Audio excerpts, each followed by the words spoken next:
এবার মাশরাফিকে নিয়ে মন্তব্য করায় আশরাফুলের দিকে আঙ্গুল তুললেন তার সাবেক সতীর্থ। কি হয়েছে মাশরাফিকে নিয়ে, কেনই বা মাশরাফিকে নিয়ে এমন মন্তব্য করেছেন মোহাম্মদ আশরাফুল? ইটির জবাবে যেন পাটকেলের আঘাত পেলেন বাংলাদেশের ক্রিকেটের সাবেক অধিনায়ক এবং তারকা মোহাম্মদ আশরাফুল। ফিক্সিং কাণ্ডে দেশের ক্রিকেট থেকে ব্রাত্য হয়ে যাওয়া আশরাফুল ক্রিকেট ছেড়ে এখন থিতু হয়েছেন ক্রিকেটের বিশ্বদশকের ভূমিকায়। চলমান বিপিএলে তিনি টিভির সামনে হাজির হয়েছেন নিয়মিত, আর সেখানেই গতকাল প্রশ্ন তুলেছেন মাশরাফি বিন মর্তুজাকে নিয়ে। তবে মাশরাফিকে ক্রিকেটীয় যুক্তির বাইরে গিয়ে খেলানোয় ছোট করা হচ্ছে টুর্নামেন্টকে, এমনটাই ধারণা করা হচ্ছে আশরাফুলের।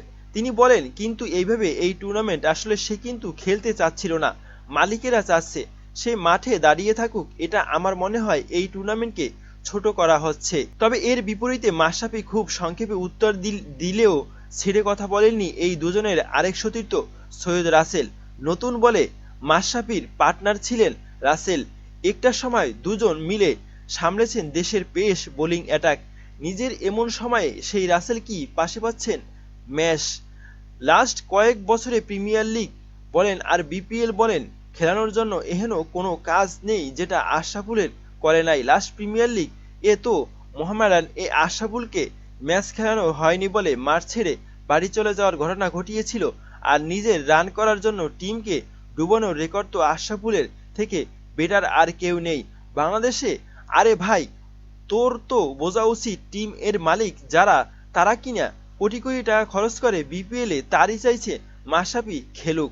আসলে এমনটাই লিখেছেন এখানে। গতকাল রাতে স্ট্যাটাসে আশরাফুলের কে নিজের শেষ সময়ের কথা মনে করিয়ে দিয়েছেন রাসেল।